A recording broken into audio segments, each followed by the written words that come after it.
Hi, good morning, everyone. Thank you for joining us today at our Phillip Securities Research Weekly Morning Call. Today, we have a few stock counter updates, which will be then followed by the usual Singapore Weekly, as well as the Phillip Absolute 10 Model Portfolio Review. Unfortunately, Zay will not be with us today, so there won't be a technical analysis session. And without further ado, I hand over my time to Ambrish to talk about Salesforce. Thank you. Thank you, Max, and good morning, everyone. So this morning we released Salesforce first quarter 2024 earnings update report, and it was titled Continued Margin Expansion. Next slide, please. So thank you. So Salesforce, it's basically a cloud-based software company, and it's a software as a service business model, and it's the software applications. They help companies to boost their sales as well as to enhance customer relationships. Overall, the first quarter 2024 results, they were within our expectations, with revenue and adjusted PATMI coming in at 24% and 23% of our full year 2024 forecasts. The total revenue in the first quarter, it grew by about 11%, and in constant currency basis, it grew by about 13% to about 8.2 billion US dollars. And this was mainly driven by higher subscription sales. In terms of its bottom line, PATMI, it grew by about 28%. It grew from 28 million US dollars in the first quarter of 2023 to 199 million US dollars in this quarter. And this was mainly driven by higher operating leverage across all of its cost segments, particularly marketing and sales, which dropped by about 6.5%, and research and development expenses, which dropped by about 8%. Meanwhile, when we exclude one-time costs like restructuring expenses and non-cash expenses like stock-based compensation expense, company reported adjusted PATMI of 1.787 billion US dollars. So moving on to the positives, growth was mainly driven by strength in its MuleSoft and co-products, which are Sales Cloud and Service Cloud, which their revenues, they grew by about 13% year on year to about 2 billion US dollars each individually. Meanwhile, data cloud segment revenue, it also grew by about 20% year on year. And this was mainly driven by strength in its MuleSoft and Tableau products, which are basically data integration and data analytics softwares. Meanwhile, company reported that its key metric remaining performance obligation, it grew by about 11% year on year to 46.7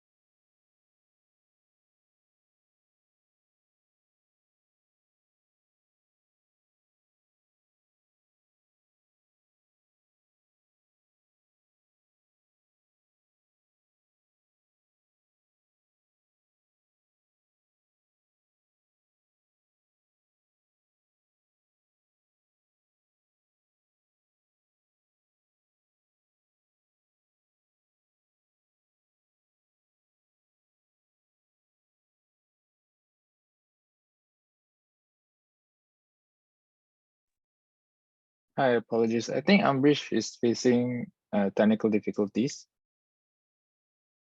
So we just give him some time to rejoin the call.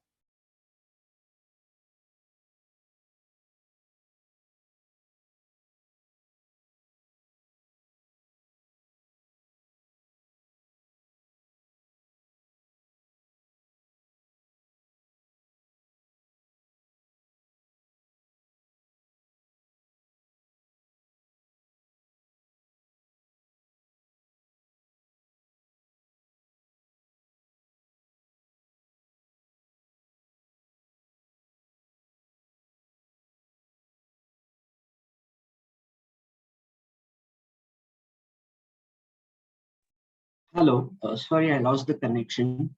Can you hear me, Max? Yep, all good. Yeah, thank you. So moving on to negatives, capex, it grew by about 36% year on year, and this is mainly because we believe the extra spending was towards the artificial intelligence artificial intelligence spending. And in the first quarter, company they announced an AI tool mainly, which is Einstein GPT, and it should basically help salespersons and customer service agents to work more efficiently.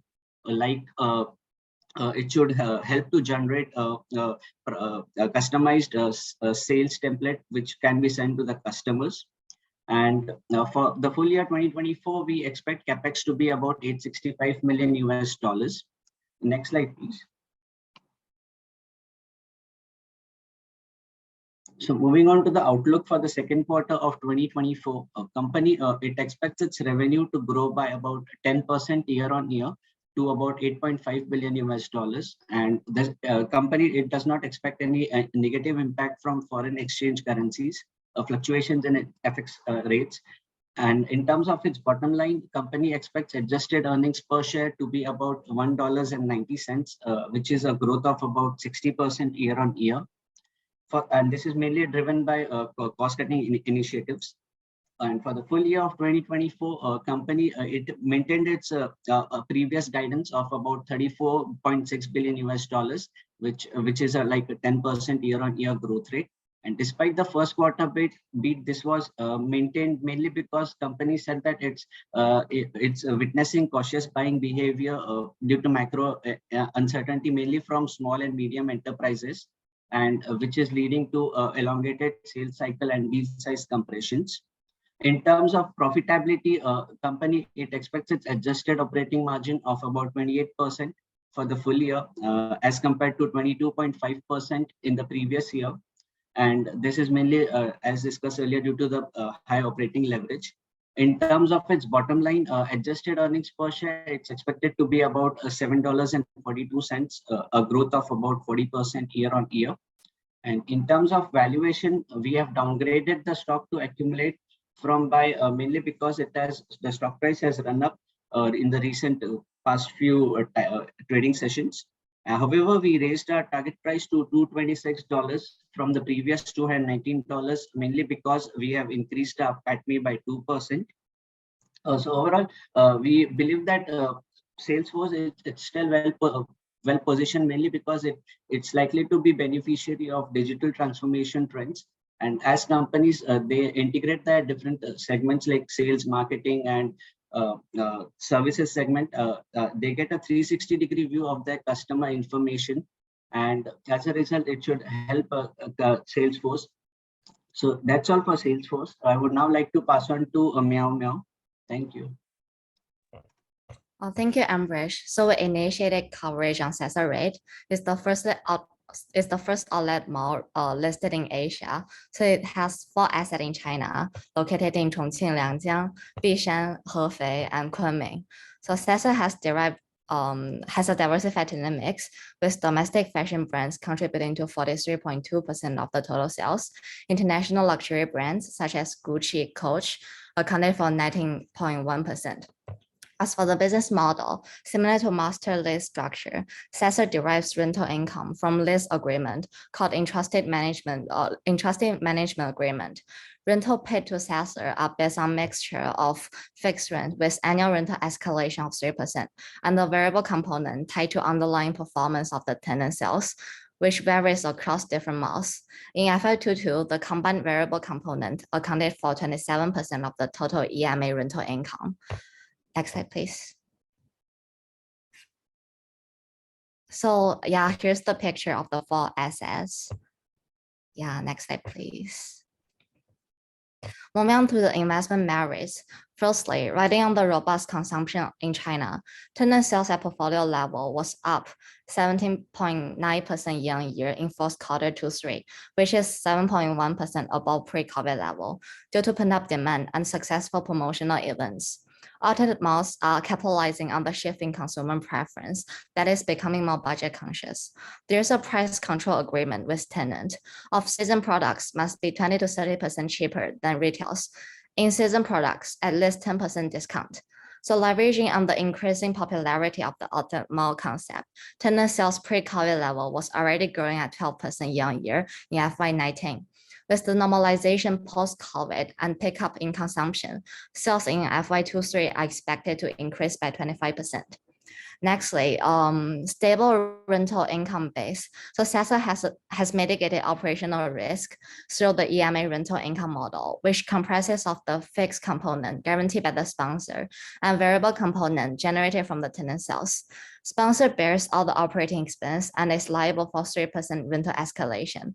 FY23 is estimated to register dividend yield of 5.4% with the fixed component alone.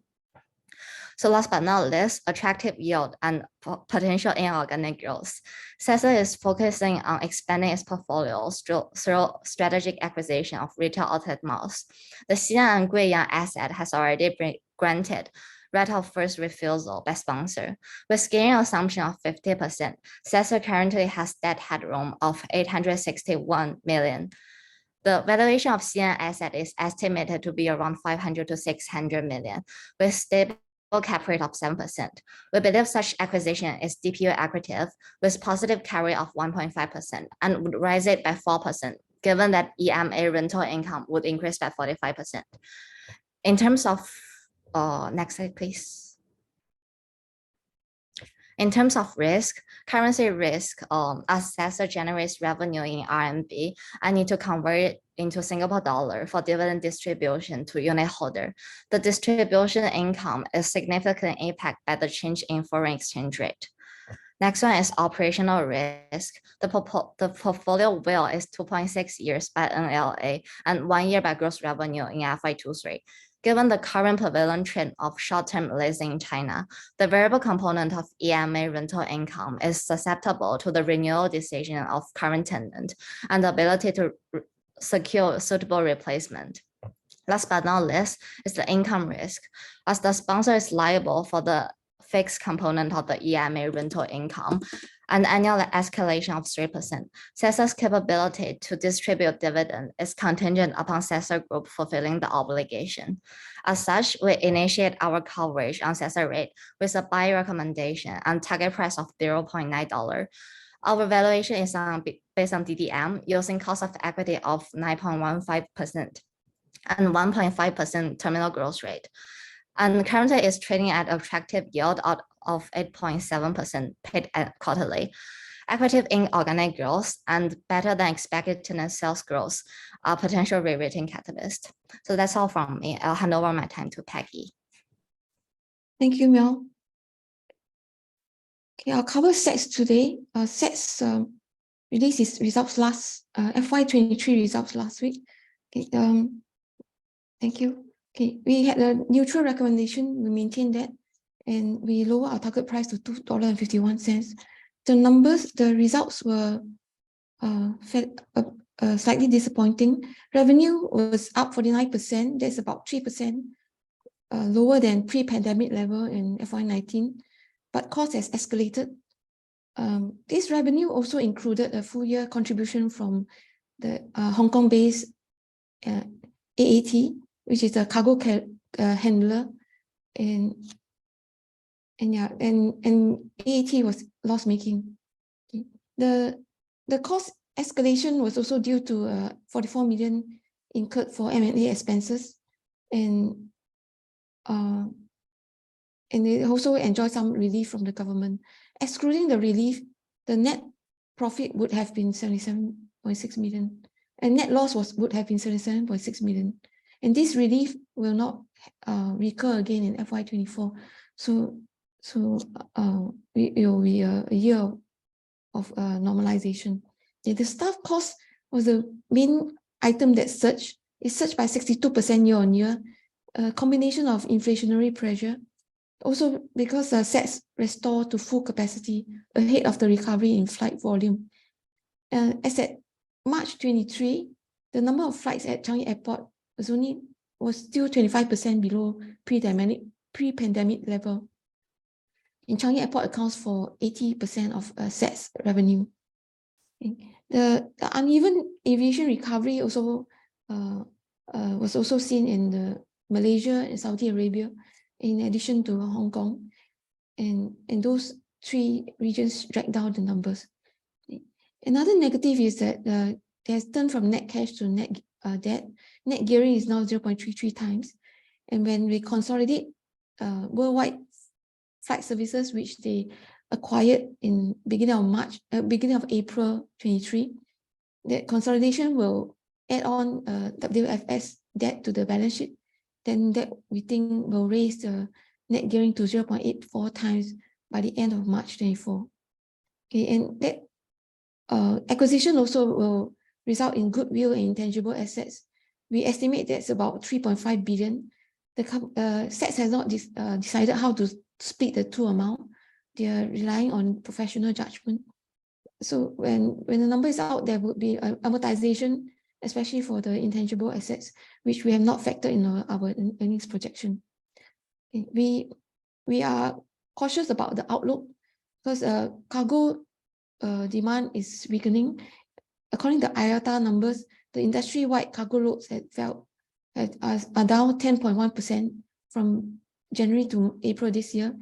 US the most severe at 13%.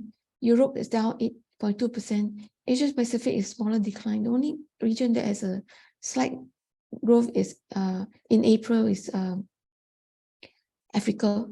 Okay, so with the acquisition of WFS, the revenue composition will be 50% cargo, and with a weaker cargo outlook, that's not very encouraging.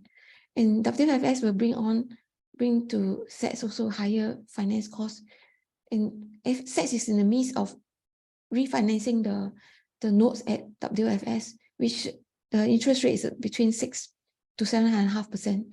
So if they manage to refinance that down to 5 to 6%, that would help the balance sheet as well as give some upside to our earnings for FY25 onwards. But because of the redemption of the notes, the cost will still stay high at we estimate about 6% interest cost for FY24. Okay, so we see multiple headwinds. One is a slowdown in air cargo volume, high interest expense, and also we think that the air travel demand might plateau from second half of 24 with the rising recessionary risk. So we maintain our neutral call with a target price of $2.51, which is derived from a DCF valuation. Thank you. I'll pass you on to Paul. Thanks very much. Yeah, thanks, Maggie. Just a note to everyone. Zain is on MC today, so he won't be able to take on any of your TA questions, or your technical analysis questions. So apologies for that. I'll move on to the next slide. So I'll just run through the usual key macro data that came up for Singapore last week. So the first one is RevPAR. So RevPAR is basically a hotel's occupancy times room rate. You can use this as a proxy to revenue for a hotel. And it continues to be very strong. So RevPAR in Singapore is up 56% year on year. It's higher than last month. It is still strong, and also it is the significance is also it is above pre-pandemic levels. So it's much higher than pre-pandemic. It's recovered more than that. But the key thing is because the reopening of Singapore probably happened only in April last year, so you still get this one year-on-year benefit. But I think you will get this bigger re-rating opportunity if second half you continue to see strong growth in RevPAR, because that will at least clear out some of the reopening effects. But we still think hospitality or hotels in Singapore will continue to perform well, because all this recovery or bounce in RevPAR is before the arrival of Chinese tourists and Chinese arrivals. So these numbers will be positive for some of the hospitality REITs in Singapore. The other data point, just an update, is construction award. So we also monitor this just to get a sense of how's construction activity. After 3 months of contraction, there's some improvement, but of course the numbers are very volatile for construction. So these are contracts awarded by both public sector and private sector. Year to date is down about 13%. Glenn will give more details on his banking monthly, but just to give some flavor, in April, loans continue to be weak. So loans growth in Singapore is still contracting. I think probably the third or fourth month of contraction. Deposits is still strong, so there's no issue with liquidity in the Singapore banking system. But the only thing is that CASA is down, so this will put some pressure on margins, but I think this is already expected in interest rate margins. Manufacturing activity, which is the PMI. So this is a manufacturing PMI. So this is a survey done in Singapore to all the purchasing managers and to get them to get a sense of what's happening. So the PMI is still down. It's the weakest in almost 3 years. I mean, weakest since the pandemic. Another confirmation of the weak external environment or export sector is we always monitor Korean and Taiwan exports. So at least Korean exports, the latest data is for May, it's still trending downwards. It's down 15%. So this is the 8th consecutive month of decline for Korean exports, year-on-year decline. In terms of the US, the one that gave the US market a bit of a lift was been the jobs data. And the numbers are stronger. I think the market was expecting 180. It came out about 339 and 294 the prior, and it was even the prior months also revised upwards. We will explain why we think the strange thing is that why is the jobs market so vibrant despite what we think is the US economy is weakening. What we also have is the PMI new orders for US. So this is also a very well followed metric. Also a survey of purchasing managers, but these new orders. And so what it means is that you will ask all the purchasing managers, how is your trend of new orders? And so it continues to, it was a big contraction in May. Maybe it wasn't much in the headlines because the jobs data took out all the headlines, but these are some of the lowest levels since the pandemic. And these are levels we only see in when we have a recession in the US. We'll show you a chart later. Move on to the next slide. So in terms of this predicament, why despite US data, we keep on saying it's weakening, but the jobs is data. So what we think is that we'll show a chart later, but basically there's a big replenishment because we'll explain later, but we think the strong US jobs data, firstly, is a lagging data, but we don't think it's really a strong signal of the underlying economy in the US, but it could be some replenishment because the pandemic really took on a huge amount of job losses, and this is like replenishing back. We'll explain a bit later. And we continue to see signs of the US is weakening. The PMI is down. The theme that we're probably going to use in the next quarter is also that the problem we have right now is that because inflation is stubborn and with jobs data continue to be high, labor slack high, what it means is that the Fed will keep interest rates higher for longer. And this will be a negative because we think higher for longer also means that the Fed will not cut rate like we see in the last few cycles. When the economy is weak, the Fed will preemptively cut interest rates, and that will help the economy on even the market. So we don't think that will happen. I think this time around they will keep it high, and this might prolong the slowdown, at least the sluggishness in the US economy. So what this means is also we are higher for longer in terms of interest rates, and we have an inverted yield curve. So inverted yield curve means the short-term rate is higher than long-term. That means it's like the 3-month FD rate is higher than the 2-year FD rate. This type of unusual situation. So this will benefit the banks because floating rate loans become very valuable because they will capture, because banks are one of the very few places that you can get floating rate loans or floating rate bonds. I'll give it another way to phrase it. Because when you have floating rate means when interest rates rise, you can charge your customer higher. And they're also priced off the front end. That means they're priced off the shorter term. Most of the bank loans are priced off 3 months SIBOR, 3 months SORA. So the banks will benefit when you have this type of environment where interest rates are high and then we have inverted yield curve. We think around 60 to 70 or maybe more of Singapore banks' loans are at the variable rate. That means they reprice. So one thing, the two strengths for Singapore banks is firstly the CASA and of course the variable rate loans they have in their portfolio. In terms of events, there isn't really many events, big events to watch for this week. I think next week will be the main one because next week we'll have a FOMC meeting. Some of the events we'll have next week will be US webinar, this company called Power Integrations, and rest. We also have our usual Singapore strategy and the US strategy on the 13th and on the 15th of July. Next slide. Oh, okay, so I'll just move on to why is the US jobs market so strong, even though we think the US economy is slowing down. So if you look at this chart, so the orange line is basically from 2015 to 2019, the US usually adds in during that time about maybe 2.3 million jobs per year. So if you extrapolate it, so if you assume this was to continue, if the pandemic did not happen, this would have been the normalized number of payrolls. Payrolls means the number of jobs in the US. But because of the pandemic, that took out almost 9 million jobs. Since the pandemic, the number of jobs is actually still below that. So even though we see a lot of big numbers, it is still below the trend line. That means even they are more or less all the companies are just replenishing the jobs that were lost during the pandemic, and of course adding more, but it's still below what they should have had if there wasn't a pandemic. So most of this is like replenishment, and it may not actually reflect the strong underlying economy. So what this means is that you should expect labor market to be tight, and it will tie the Fed's hand in terms of the ability to raise rates. The other thing that the Fed is watching now, I think this is a bit more technical.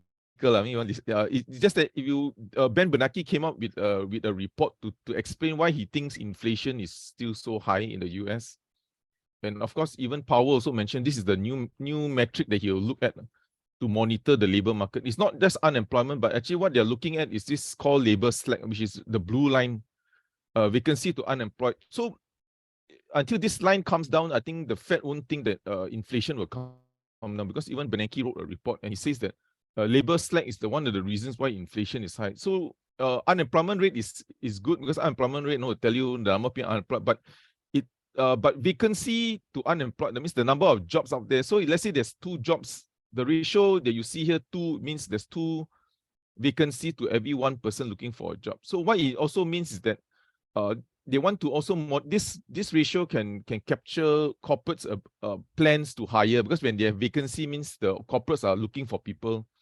So with this ratio still high, the Fed will still believe that inflation will remain very stubborn. And like we mentioned, the labor market is climbing up, not because of strong economy, because they're just replenishing. So what this means in a nutshell, after talking so long, what this means is that the services inflation is going to be very sticky. Inflation is not going to come down as fast as most of us think, because there's this labor slack and this replenishment, which is not good for the market, because interest rates will stay high and the Fed will continue to be on inflation watch. I know this is confusing, but anyway, this is something that is, I think, worth monitoring. Yeah, next slide. Okay, but anyway, just to get back to the easier kind of data points to monitor is manufacturing. So you can see the table on the left, Korean, Taiwan exports continue to slide. Hopefully by the second half it can rebound, but so far it continues to be weak. So you normally only get this weakness when, you can see from the chart here, when the 2020 recession, 2008, 2009 recession. So manufacturing is facing a recession now. You also see that in the PMI new orders. So again, these are not levels, the blue line you only see during the US recessions, which is shaded in beige. Next slide. Okay, just one last one before we just run through the model portfolio. So we went for a Valuetronics analyst briefing. They only have it once every 6 months. So there are electronics, many contract manufacturers, something similar to a venture. So just a few interesting things, at least for us. Firstly, the earnings rebounded 14%, even though operating profit is down, because the interest income jumped up 10 times. So, these are Valuetronics is one of those very few companies that have a huge amount of cash. So although the market cap is 200+ million, 230 million, their net cash is actually 1 billion Hong Kong dollars, which translates to 174 million Sing dollar. So because nowadays when companies have strong net cash, you're going to see a big jump in earnings. Actually, just purely on interest income. So this is a typical case study. One of their weakness is because their main customer is Philips, and Philips announced very weak sales because of weak macro, and also because they exited from the Russian market. And of course, this will also affect all the suppliers like Valuetronics. But the interesting thing for us for Valuetronics is the new customers. So just to give you a background, so Valuetronics used to have all their factories in China. Actually, only 2, but most of it was in China. So what happened is that because of the, during 2018, when Trump imposed his trade war and imposed all the tariffs, a lot of their customers left China, and this affected them very badly. So in the last 5 years, their revenue has been coming down. So what they had to do was in 2020, they started to build a new factory in Vietnam, of course, not to mention COVID. So then right now, after 5, so this year they probably have they managed to recover back and get 4 new customers, which is a record for them because they usually only announce 2 major new customers a year. So this time they have 4. They also announced a special dividend. So together with the special dividend, they got 20 Hong Kong cents. But if you strip out the special, you're talking about a 4.5% dividend yield for them. But just to go back to the outlook part, so the outlook, of course, the macro is weak, but if you exclude that part, the outlook looks good because they got 4 new customers. They pay, of course, a 4.5% dividend yield, but they also have a share buyback. They got probably one of the most aggressive share buyback out there. They are planning to buy back. They had about 250 million Hong Kong dollars. They spent only part 1/3 of it. Still got 2/3, so they still have like 32 million of share buyback. So if you add back that buyback plus the dividend, I mean, they could be returning shareholders more than 10% yield. I mean, roughly, of course, this is 32 million. So they plan to buy back another 32 million worth of shares. So this will give a lot of support to the share price, since it's almost like 10% of the market cap. And you take up the cash, they are probably trading about 3 times PE.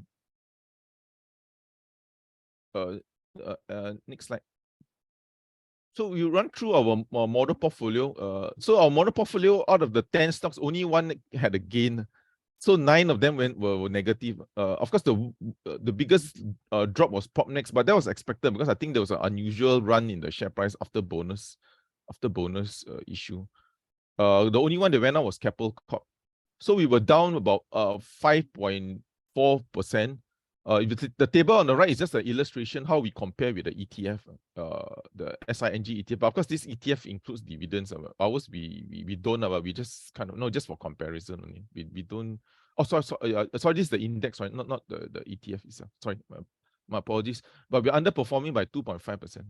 Next slide. So this is just a snapshot of what are the sectors that did well. We take 120, not the whole market 700, because some of them are traded. So we take some of the most highly traded stocks. So you can see by sectors, there were only 2 sectors that had gains, which is transportation, namely helped by SIA, and of course conglomerate, namely helped by Sembcorp, and of course of course by Capital Corp. The worst performing sector was actually the property stocks, consumer names, and namely dragged down by Thai Beverage. So on the right here is just some of the names. The bottom is some of the key 30 component stocks. At the bottom here, the SPDR, we use the ETF. Of the 30 names, only 6 stocks had gains. So SIA, Capital, and Sembcorp Industries are the ones that have done well. And the big winners has been LHN, Penguin at the top. The losers were a mix of electronics companies like Franken and Geo, and a mix of commodity companies like Southern Alliance and so forth. The gainers you can see on the right is SIA, very company specific gainers. Next slide. So this is my last slide, just to give a sense of some of the sectors that has performed. So of course, US is Nasdaq especially has performed exceptionally well. Of course, we know what happened with the AI and Nvidia. And again, the dilemma here is that this is not a reflection of the strong global economy, because Nasdaq is supposed to be cyclical, but if the global economy was strong, the commodities would have done well. So commodities, this is going into their second year of weakness. Of course, 2021, 2022 was absolutely strong years for commodities, but this year is down 6.5. Singapore also didn't do well. So these are in US dollar terms. You can see the REITs are down, and also the whole Singapore market index is also down. Okay, I think that's it for us. I think we can move on to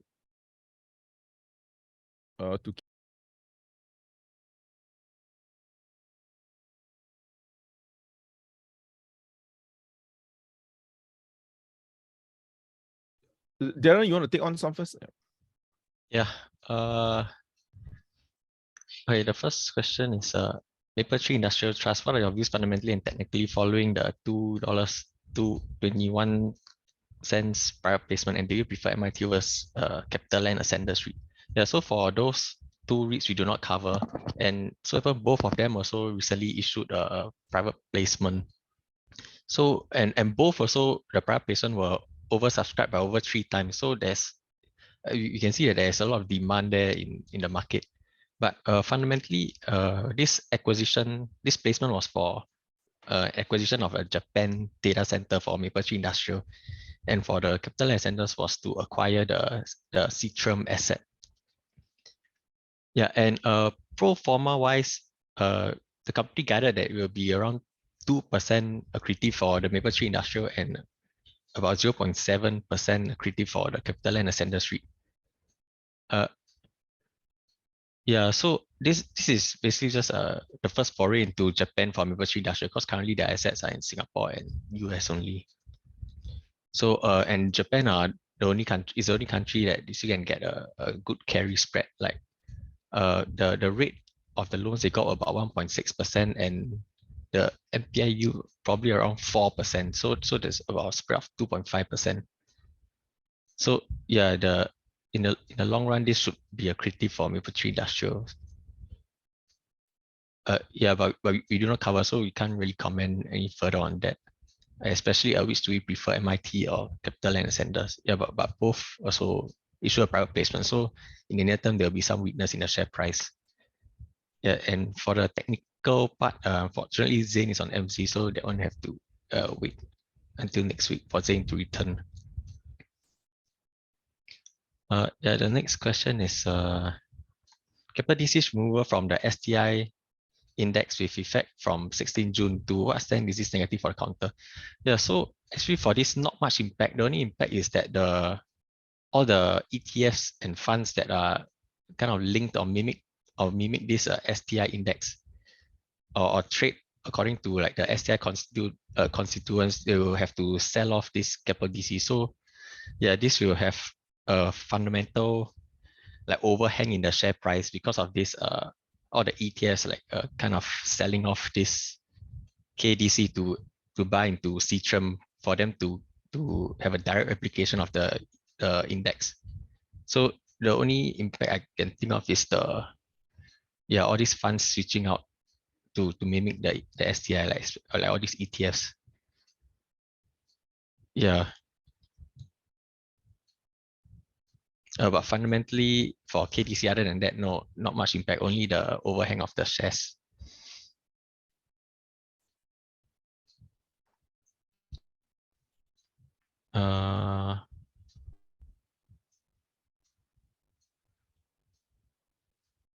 Yeah, there's a TA question on Parkway Life REIT. Yeah, fortunately Zane is not here, and yeah, the AMC Pet REIT has launched a private placement and preferred offering of at a ratio of 4 units to 100 units in hand at a price of approximately $1.20 per unit.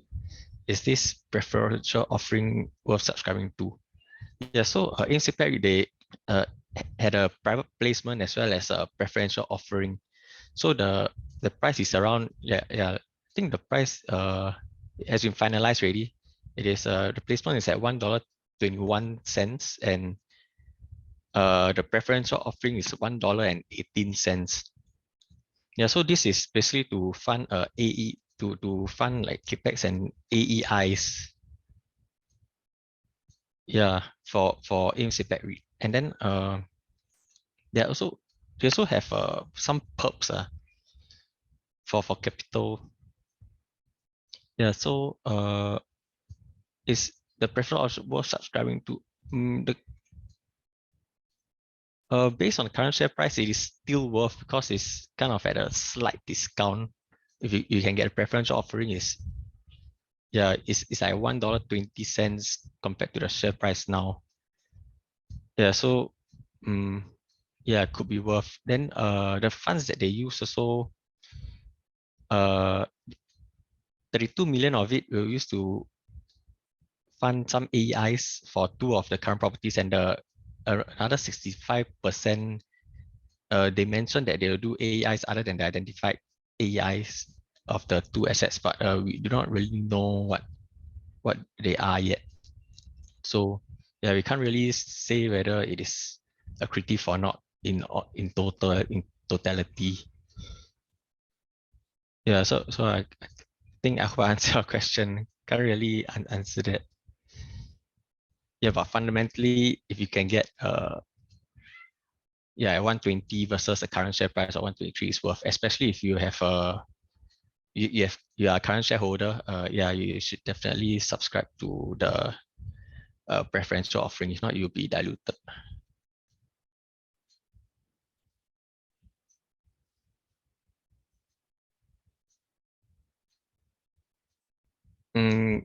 Yeah, I think that's all for me. I think I'll hand over the rest of my colleagues.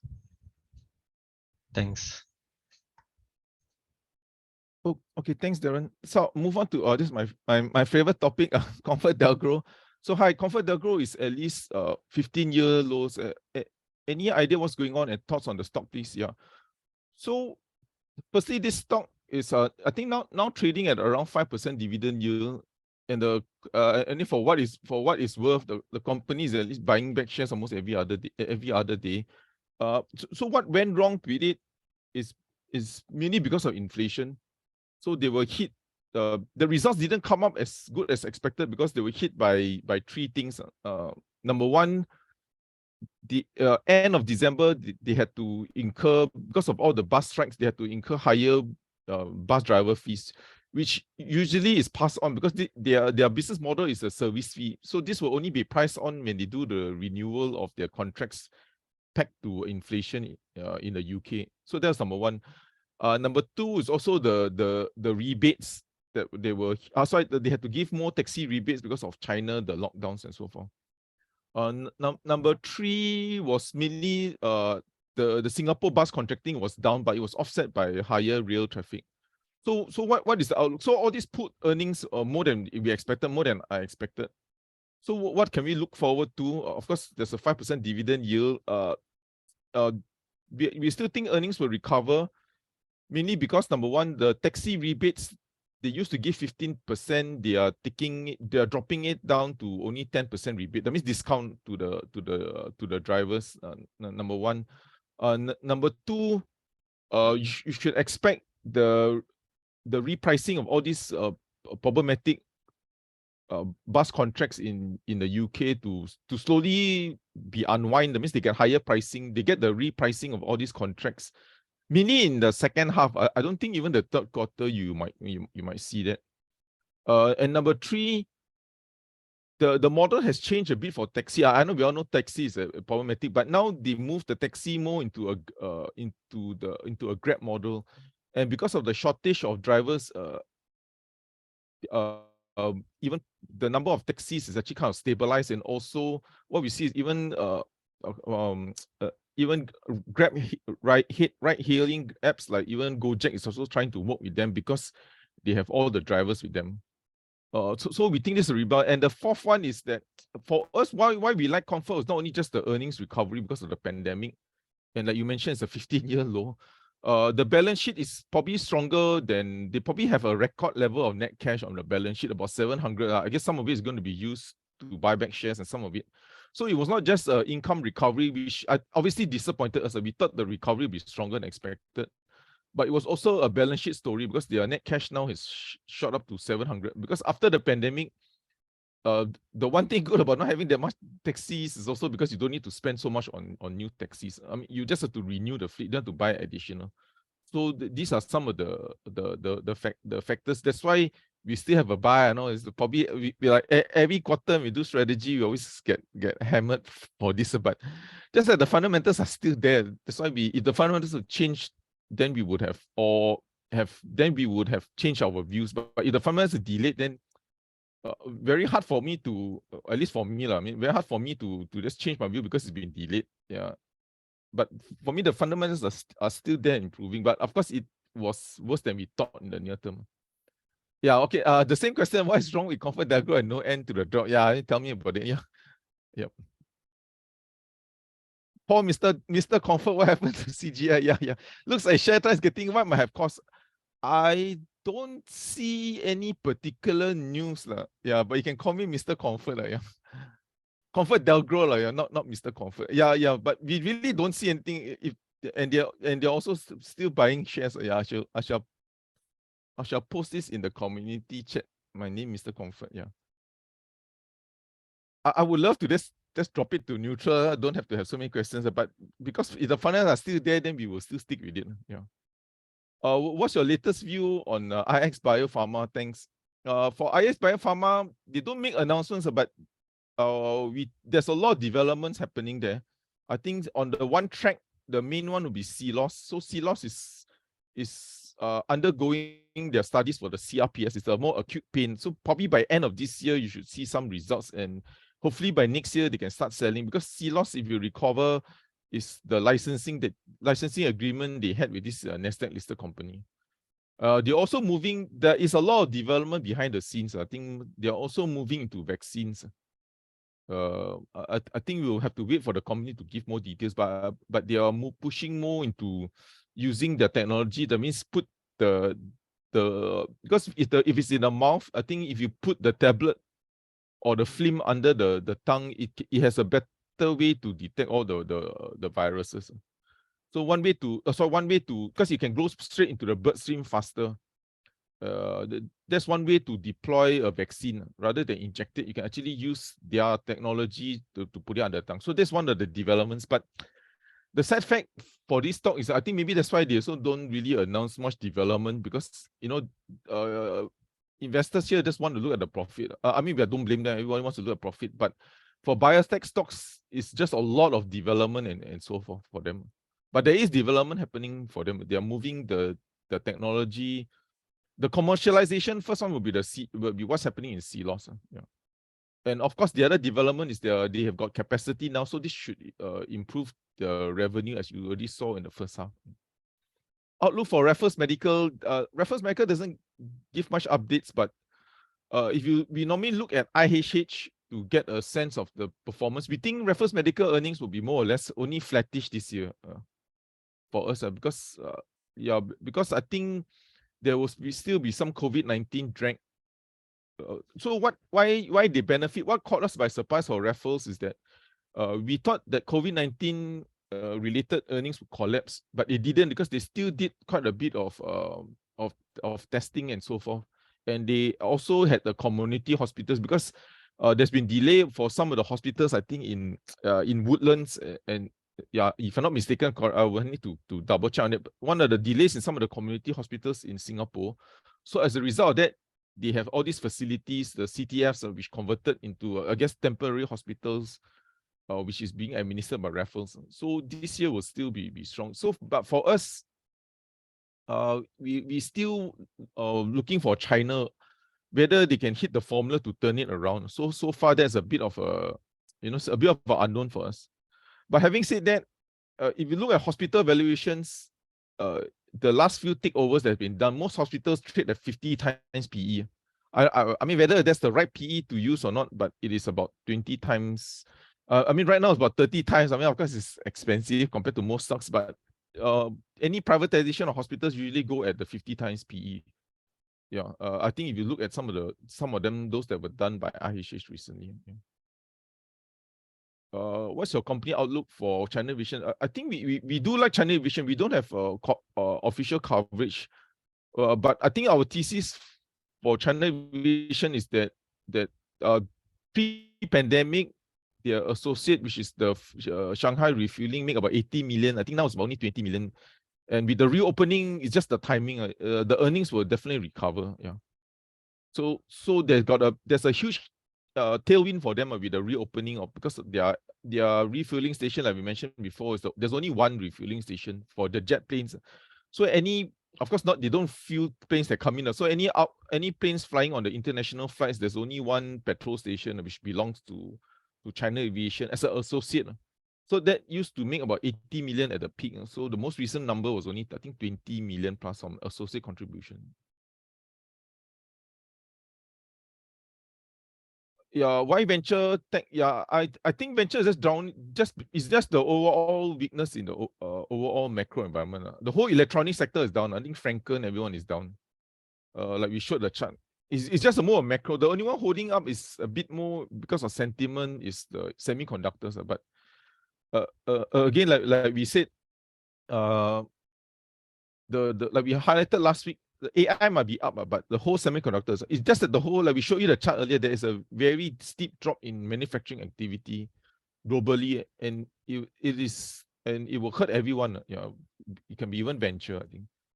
Yeah. Outlook for city development, I think I'll leave it to Darren. Any comments on the outlook for hyphens? I think hyphens, okay, for hyphens, I think they gave a bit of a warning because they had some supply issues. I think this year, we think hyphens will be a weak year. Mainly because for DocMed, they have not for DocMed needs to spend a lot of money. So some of it, of course, might be one-off. So if you dial back last year, they had 6 million funding for Metro to invest in this DocMed. So DocMed, you can think of DocMed is like Lazada, but for doctors and for pharmaceutical companies.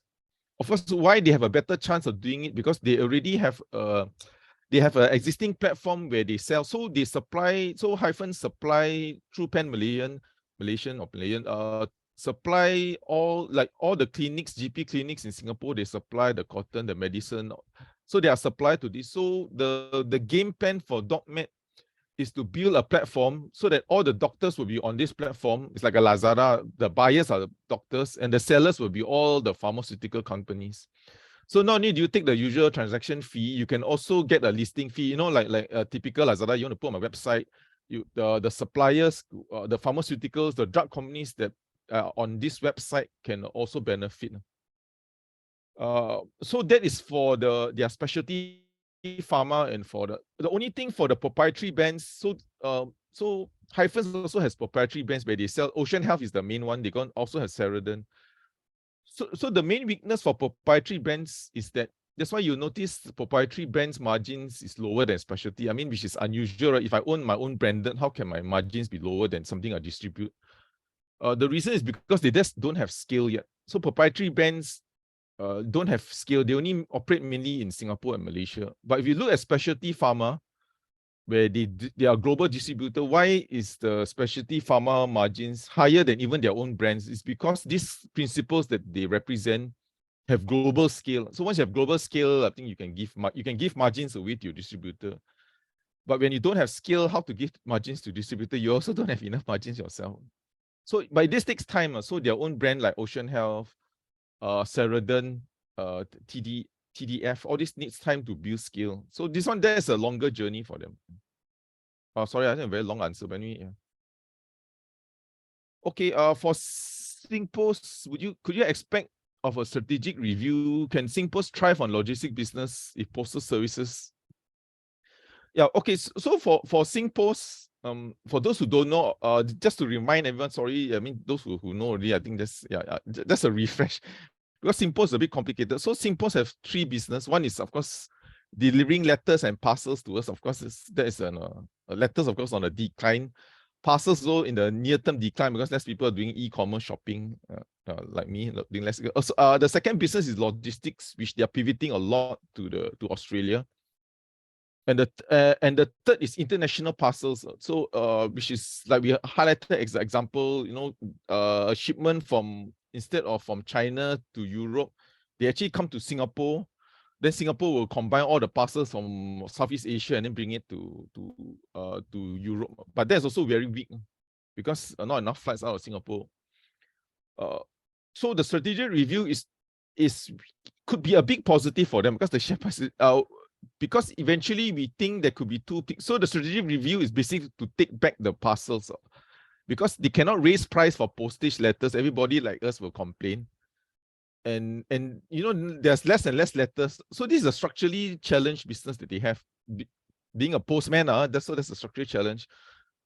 So what they could do is, number one, be like a SPH. That means the government take back and run it themselves and pay them something. Or number 2, they could have a fee business like what Comfort is doing. That means you take back all the assets, you just pay me a fee to run the business. I do not know which model, but regardless which model, is definitely going to be better than for SingPost. Better than what's happening now because they're losing money for the first time in history. They mentioned that the domestic mail and parcel business is losing money. In the past, SingPost could rely on parcel because, you know, everybody doing shopping, right? Especially last 2 years. But now that it's down, that also is not going to offset. It used to be postal delivery can offset the postal, but postal also cannot offset. So this is structural decline. Even though they raised recently they raised postage fee, but it doesn't stem the tide. I mean, the structural declines. So you're right, it can be a positive because it can only be good, or else why do this strategic review? The second is, can SingPost thrive on the logistics business? Longer term, yes, but right now, no, because even that business is also down because of the whole global slowdown. So that logistics business, just to add more color, I know it's very confusing now, but the logic, because they're doing so many things. So they bought a company in Australia that is doing a lot of trucking.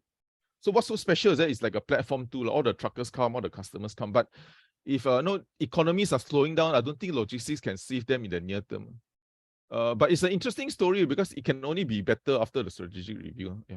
Okay, I know. Yes, sorry again, very long answer. But yeah, hopefully no one asks me again on SingPost. Yeah, can someone take the other questions? Yeah, Samcorp and Sasseur. Yeah, thanks. Okay, I'll do the Samcorp and the SIA.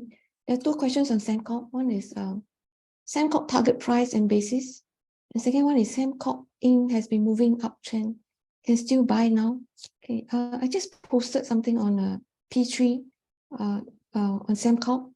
The Samcorp has been running because there is talks, and they confirm it today, that they are in talks to sell Samways, which is one of the 3 public waste collectors in Singapore, appointed by the NEA. And as you know, NEA will set the tariffs, and the tariffs have been revised upwards from January this year to take into account the higher GST. So whoever wants to buy it over from Samcorp has to fulfill some criteria. The one of the 3 criteria is you must have already done some track record in servicing Singapore households in 150,000 households in 1 year, and also you must have a minimum tonnage of 60,000 refuse collection in 1 year track record. So as you can see, not many companies would be able to meet that criteria. So there are talks that some private equity funds like KKR, even KKR's name has been known about, that is interested in acquiring, but we can't confirm that. If you recall, Keppel bought 800 Super last year, in August last year, for a valuation of 380 million. So Keppel also runs 2 out of the 6 sectors, same as Samcorp. The other third player is Alba, who covers mostly the industrial part of Jurong and Tuas. Okay. So can't exactly put a valuation, or what valuation they will achieve, but I estimate the Samways has a book value of Samways in Samcorp's balance sheet is about 38 million. So if they can do 380 million, there's like a 10 times jump in valuation, and divide by a number of shares, there's about 20 cents increase in the book value of Samcorp. But in terms of PE, there's not very little to talk about, because these Samways contribute very little to Samcorp's earnings. So there's very difficult to use an EV/EBITDA calculation. Is the numbers is very unreasonable. So we caution that the market has been speculating at a valuation of 500 to 700 million for Samways. I think that could be too far and not achievable. So we are maintaining our target price at $5.06. That's based on an 11 times PE. The 11 times is also benchmarked to the renewable energy players listed in India and Europe. Samcorp is increasingly becoming a renewable energy story now that they have disposed of their India coal assets, coal power plant assets, and they had already raised their renewable capacity to 11 million gigawatt from 10.3 at the end of last year.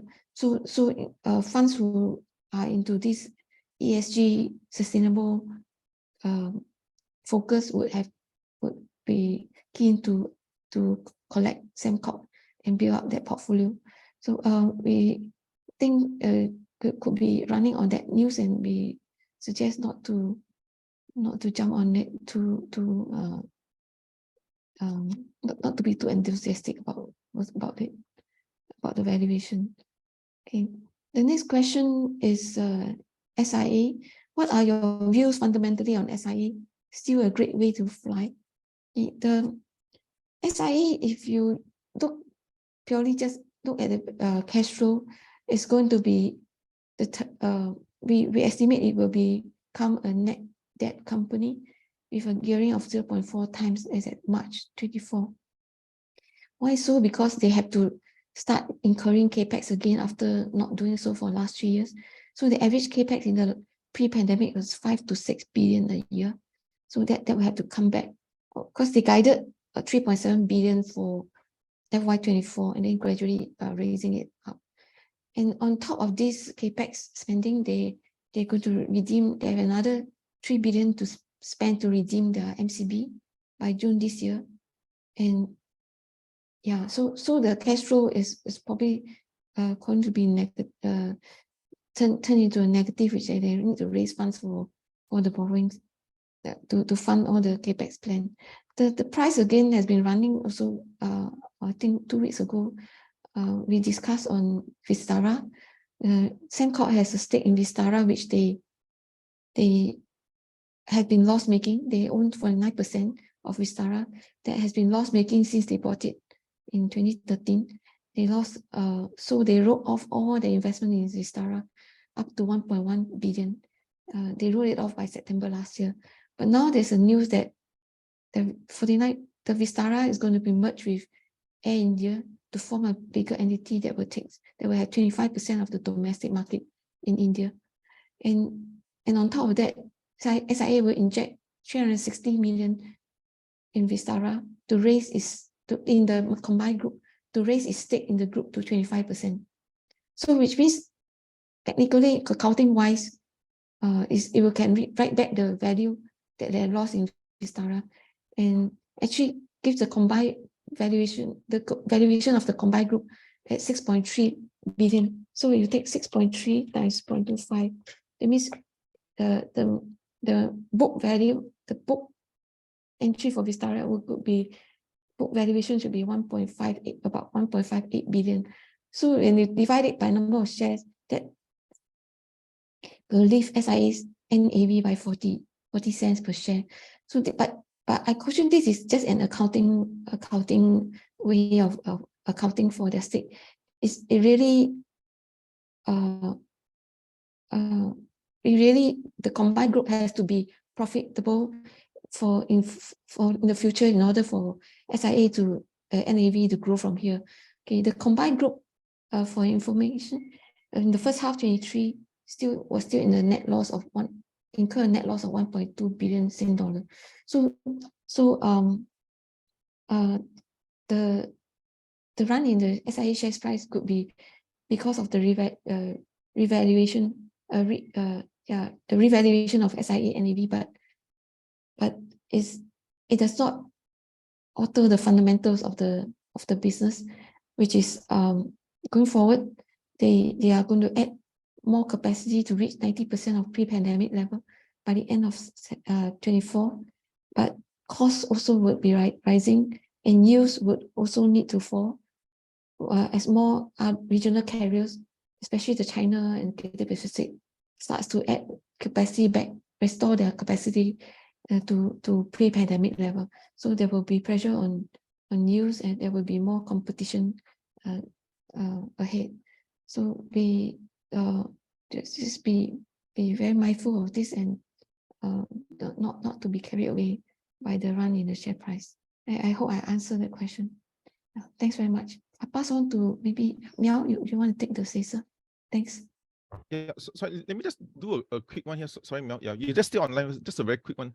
Probably I missed this because I was supposed to answer all the venture questions. So the question is, could you share your view on venture? Drop almost 20% from February 2023. Wonder can buy, seems pretty low. Yeah. So for us, in terms of the timing for venture, it's probably better to wait until after the second quarter results. I don't think the results is going to be good. So I think that will be, then you will see whether whether it kind of flash out all the expectations that is going to be weak. And one way to also gauge is whether to come into for ventures, look at the dividend yield. So the 75 cents is almost guaranteed that they won't drop it because they got such a strong balance sheet. But I think it would be maybe better to wait until after their second quarter results, which we think is going to be weak too. Yeah. Mel, sorry, I hand it back to you. Sorry to interrupt you. Yeah. Okay, I'll take the Sasseur question. You have given a buy rating for Sasseur. What is the thought for the next 2 to 3 years? So we expect the rental income to continue to grow, but at a maybe slower rate 2 to 3 years later.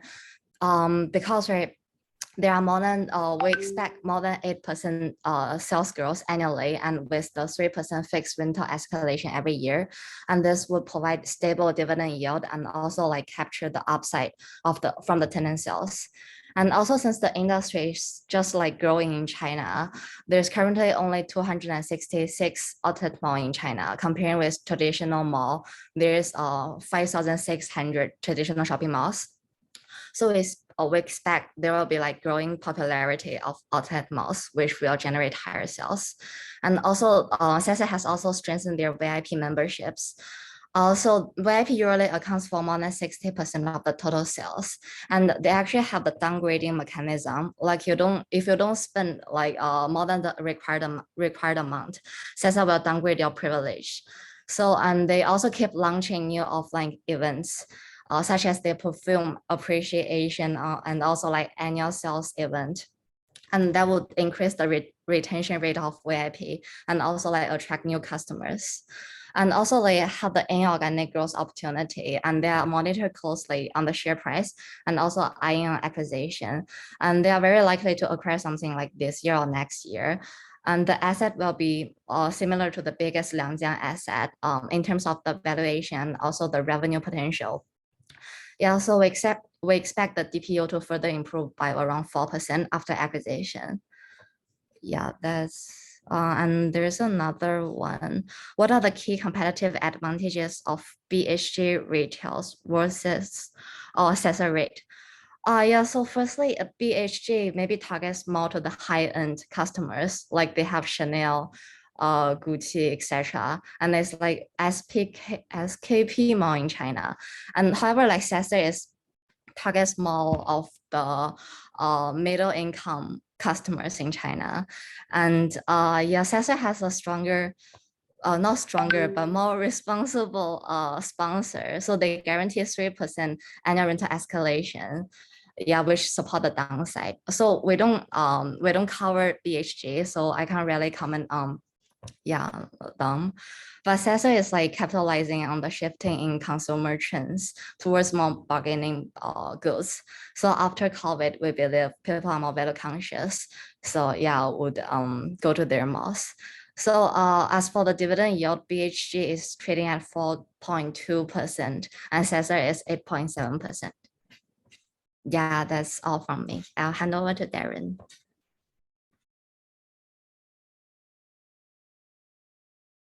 Yeah, thanks, Mel. Yeah, so a couple of questions. Okay, I'll start with the comparing Keppel Pacific Oak with Prime US REIT, which is better buy. Please compare dividend yield, PE, price to book interest. Yeah, so for these two comparisons, Keppel Pacific Oak has about 78% fixed of their loans on fixed rate, and Prime is about 79%, so it's quite similar. Price to book wise, Keppel Pacific Oak is slightly under 0.4 times, while Prime is about 0.28 times. Dividend yield, both are trading at above 20%. Prime is at 25%.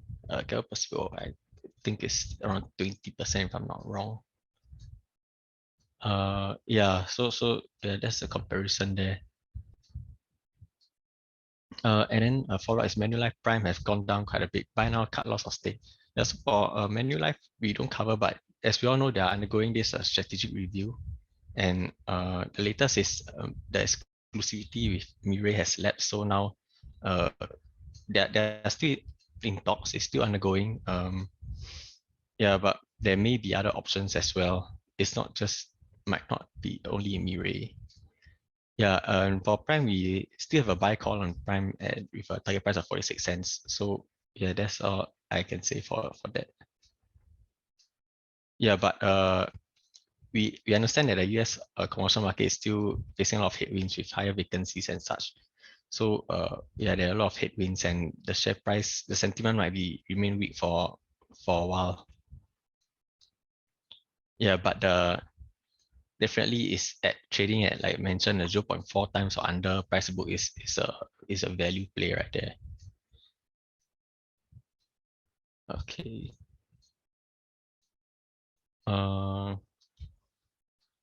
Okay, since I need, there's another question. Will Prime REIT cut dividends or price for? Yeah. So Prime's we expect vacancy, expect the occupancy to remain relatively flat or maybe decline a little bit with some tenants leaving and some tenant movements around. But even if they cut dividends by, let's say, 20%, we are still expecting high teens to 20% dividend yield. Yeah, because they are trading at such low levels, right? So the yield is still very high, even if they do cut some dividends. Yeah, but they're already trading at 20 cents versus the NAV of like 75 cents. So yeah, it is a steep discount to NAV.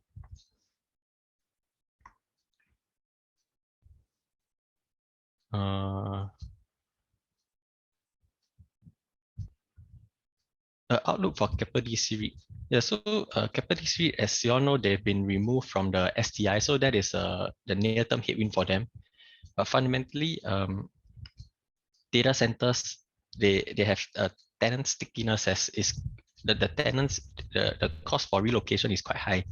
So yeah, we expect the portfolio occupancy for KODC to remain stable, but however, they are still affected by the higher interest rate, like other rental space still in demand. But then you want to mention about the digital core suspension. Their client went to bankruptcy. Yeah. The digital core, they had there's news that Sixtera. So let me pull up the news. Yeah, that one of their tenants they have a restructuring support agreement. Yeah, so they kind of went to bankruptcy, and Sixtera is, if I'm not wrong, is a small percentage, only about 2% of Capital DC's tenants. So it's not as bad as digital core. Digital core, they have a high percentage. I can't really remember off the top of my head what's the percentage. 22% for digital core. Digital core. Oh yeah, so 22%. Yeah, so because of that, digital core, yeah, their big tenant is kind of are restructuring, so there's an issue there. But for Capital DC, it's only about 2%, so it's not as bad. But it's yeah, really, yeah, I need to dig deeper into what happened there. So yeah, perhaps you give me more time, I will get back to you on this, on the Sixtera. But what happened there actually? Yeah. Yeah, I'll put my comments for this Sixtera in the P3. So if you have access, please tune that in to check later. Okay, would currently be a good time to look at SG REITs? Yeah, so as a house, we think SG REITs are starting to look attractive because the dividend yield spread has started to increase, and right now it's back to almost 10-year historical average, like the price, the dividend yield versus the Singapore 10-year government savings bond. Yeah, because the 10-year yield has dropped already. So in that sense, we are seeing that is like the yield you get, the compensation you get for investing in the higher yielding assets rather than the risk-free rate is back to 10-year level. So we think from that standpoint, is attractive. But we do acknowledge that interest rates might still rise a little further and will remain higher for longer. So yeah, that remains a headwind. But the good thing is we see that there are some transactions that are coming back into the market, especially in Japan. So there could be some possibilities for inorganic growth for SG REITs. especially in the second half. Yeah, and of course the catalyst would be if the rates start coming down, but we don't see that happening this year.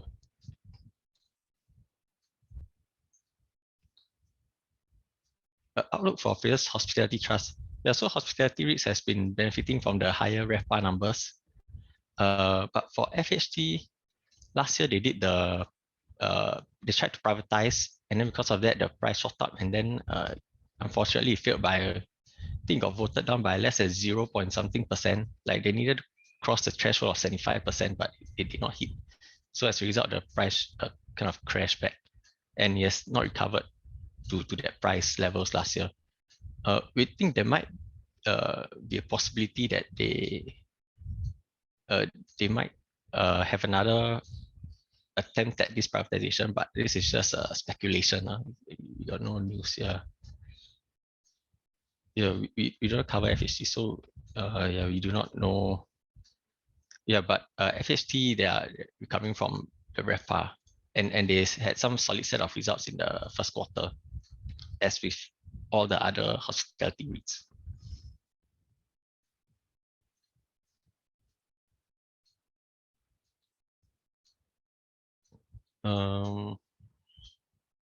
Yeah, I think there's a outlook for city dev. Yeah, so for city development, actually we think that there might be some further property cooling measures because of the elevated property prices. Like a lot of people, there are a lot of HGV upgraders, and yeah, and the rental market is still very high. So because of all these, and then the prices, the growth in prices is outpacing the growth in income also. So because of all these factors, we think there might be further property cooling measures upcoming. But having said that, somehow we still see strong demand in the property market. Like last week, there was a condo that was on sale in Bukit Timah, and 70% of it was sold. So there's still some high demand there. Yeah, but fundamentally, we think the property market will remain weak because we foresee some more further tightening on the horizon.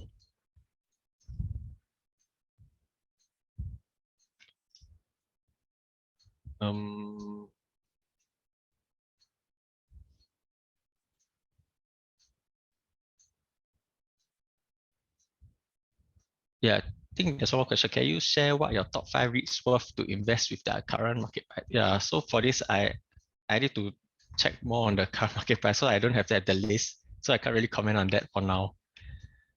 Yeah, I need to do more homework on that. Yeah.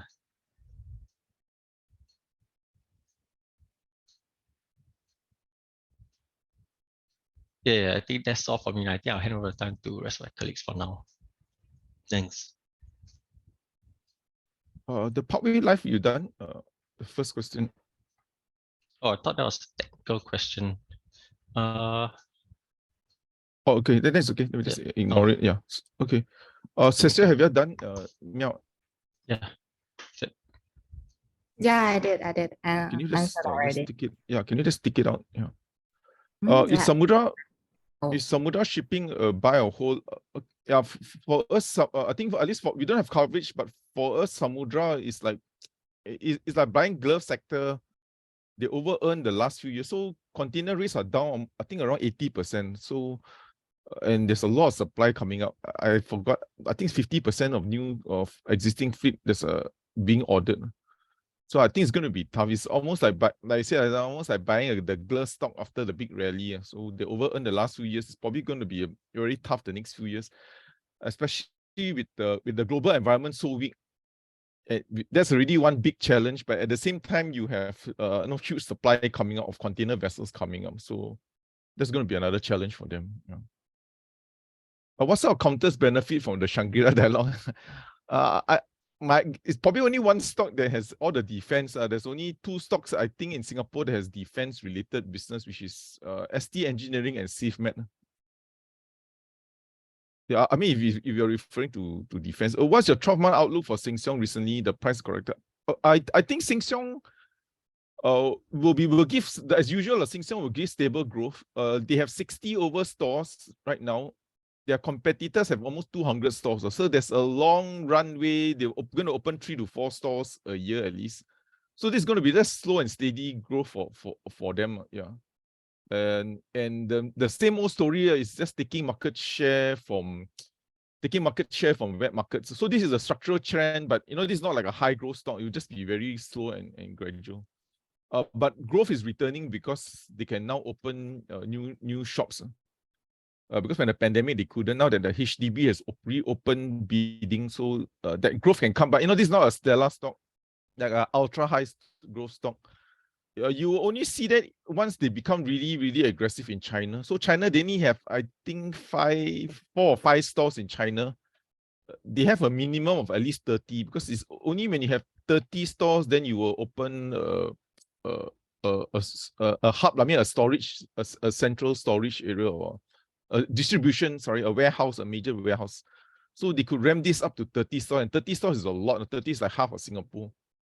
So, but you don't expect it to happen now. That's a longer term. So near term is just Singapore, but the longer term could be China. Yeah. And they've been in China many years. They're very conservative. They need to open like 1 store in the beginning, every 2 years, maybe 1 store, just to understand the layout. But when you see them ramping China, then I think there will be another story for Sheng Siong. Then you know that they think it's time for them to ramp up their expansion, and that will be the new growth and new story for Sheng Siong. Yeah. Propnex earnings forward, yeah, I think it will be just stable. I think, yeah. Because of the cooling measures, but that was mentioned by Darren. So far the take-up rate has been incredibly strong. Some of the agents also mentioned there've been some talk of cooling measure for rental, but because there's going to be so many, I think I don't have the exact number, but there's so many BTO. So many flats being delivered, including private units being TOP, almost to combine like 100,000. I'm not sure that's the right number, but that was some of the numbers that were thrown the next few years. So I think that itself will be the cooling measures for the rental market. For the property, we think it's a bit early for another round. You probably need to, like I said, the rule of thumb is if you see a 12-month annualized price index up double digit, that's when the authorities get nervous, and that's when they tend to impose cooling measures. Before that, I don't think they'll impose one after another. After one, then the next month another. But having spoken to some developers, the problem now is that after so many cooling measures, the buyer mentality is that, well, after 15, 16, I don't know how many cooling measures, the property price keeps on rising. So that kind of psychology, unluckily, we don't have this type of psychology for the stock market, but this type of psychology for the buyers, property buyers, on the one hand is good, but on the other hand is also a bit worrying about. But I guess that's a psychology. So that's why you see the take-up rates remaining strong. The feedback we got from a developer just say that after so many cooling measures, property price continue to climb. So I guess why not? I guess yeah. So this year should also be another strong for the mass market at least. Which Singapore stock will profit from AI? There's no direct. We can only guess will be indirectly through some of the semiconductor names, like AEM, UMS, and even Franken, because they build chips, but it's very indirect because they build equipment, and the equipment may or not be used by NVIDIA to build GPUs for the data center. So it's a very indirect. The best way is just, if you want to buy AI growth, just go to the US. I don't think it's no point going it through Singapore just to get a little bit, and not sure how much of it comes from AI. Of course, there are also data centers, but I think the impact might be minimal, because the data centers, once you switch a lot to CPU and you use GPUs instead, the power might be even higher, and they might charge more, but very indirect, because most of the data centers in Singapore do triple net. That means they are not in charge of power and so forth. Yeah. What is the view on interest rates staying higher for longer? Do you have some idea when you will trend turn? And yeah, my worry is that you will only see interest rates being cut when you have a really very bad downturn in the US, and and that might happen because if you keep rates so high for so long. So near term, it might impact TLT because TLT is basically the long duration bond. Because right now, expectations are even for another hike. We don't think again. We always don't think so, but there is still the market is pricing in a hike in June. So that will offset any signs of the market is pushing out any rate cuts to even further away. Initially, they were pricing in end of this year, but I think this is obviously not going to. This is going to be pushed out with the recent strong jobs data. LHN has gone up quite a lot. Is it time to sell now to take profit? Okay, our target price is 47, but you know, now Singapore relies on news flow. So, but if you think this is the biggest news flow for now, because the next time they will announce results is going to be 6 months away. So our only worry, you know, for volume for mid cap or small cap names is that if the company doesn't announce much news flow, liquidity might thin out. For this one, the next news flow will be the completion of their subsidiary LHN Logistics being taken over. The gain on the sale for this could be around 4.6 cents. So they might announce a special dividend. I think very high likely they will announce, since they make such a huge gain, and they can't make such a huge gain and not announce any dividends. So maybe they might announce a 2 cents. I have really no idea. They might announce a special dividend. That could be the next news flow before the results. Yeah, the completion of this deal. But you know, the only problem for mid-cap names, you know, Singapore, if there's no news flow, the volume will thin, and the share price might just kind of move sideways in the near term. Any bad news on venture? Not really. I think the only thing we heard, I wouldn't say bad news. There's news that Hornheim might set up a manufacturing facility in Malaysia. I don't think there's really bad news. Yeah, but that's something to consider. It might be good for some Malaysian companies, but there is news that Hornheim will set up shop in Malaysia in a big way. What's your view on Wilmar? Yeah, I think our view is the same every time you get question, because you don't cover. It was going to be a weak year because soybean crushing first quarter was negative. This quarter is only break even. That's one part of the business. The next part is the consumer. So consumer is only slowly recovering in China. And plantations, the third part of the business, plantation is going to be weak because last year palm oil price 6,000. So far this year, I think around 2,000 plus 3,000. So most of the divisions won't do well. But Wilmar, if you take a longer term view, of course, Wilmar has always done. It's a good stock for longer term because from what we understand, if you think of it holistically, they are only targeting edible oil, which is a small market. The bigger market for them, which they are targeting, is flour, sugar, which is many times bigger than edible oil. And we're not talking about selling to consumer. No. We're talking about selling to industries. And together with that, they have central kitchens. So to industrializing the central kitchens where you industrialize food production. So instead of restaurants making ingredients and sauces, everything will be supplied for Wilmar. So the longer term trajectory is there because they are targeting a bigger pie. But near term, most of us are near term. I guess it's going to be weak. I think. Yeah. I think if anyone asks me next year, I'm going to say the same thing. Yeah, Aztec Global has fallen recently. Okay, so for Aztec, even though they announced reasonably good results, if you strip out the forex, it is fundamentally they are strong. I mean, of all the electronic company, this is the only one we're kind of guided that they can be earnings growth this year, because their main customer we think is a Blink, and then Blink is owned by Amazon. I mean, if your customer is Amazon and Amazon controls the platform, so obviously their customer has a huge advantage. Because if everybody buys because Blink is a camera, surveillance camera, if everyone buys all the surveillance camera from Amazon obviously know what is the best price point, what products sell the well, what product configuration. So I'm not sure how you're going to compete with Amazon's products. It's like a house brand of Amazon. So they are producing this particular house brand for Amazon. So I'm not sure who can compete with Amazon. I mean, if everyone buys from Amazon, they obviously have a big advantage. Although on paper, I'm not supposed to share information, but I think they probably have some huge advantage over any competitor. So that's why Aztec has been more resilient than the rest. I think they're getting new products from Amazon.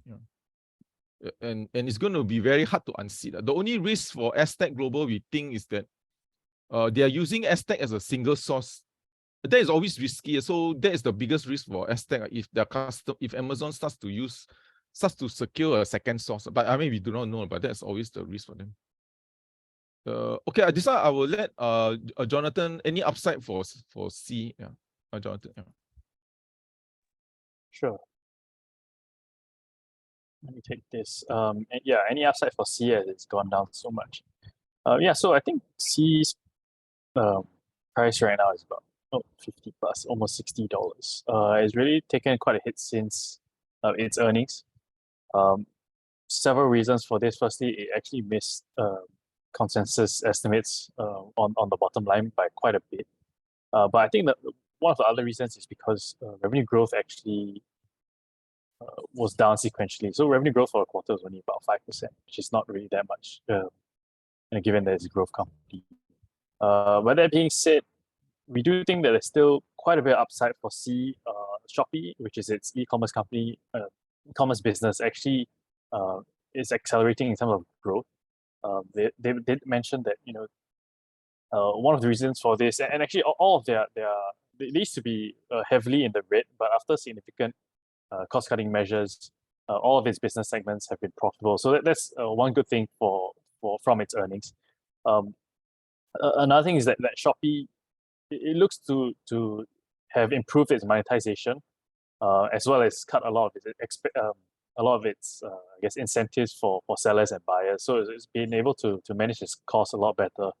At the same time, C-Money, which is its digital financial services arm, has been growing quite. This I guess business is predominantly loans right now. It used to be like your Shopee wallet and stuff like that, Shopee Pay, but right now it's grown its loan book quite significantly.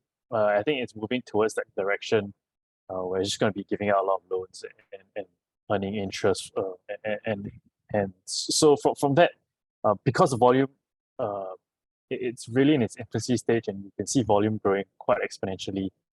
It should have enough levers in terms of growth.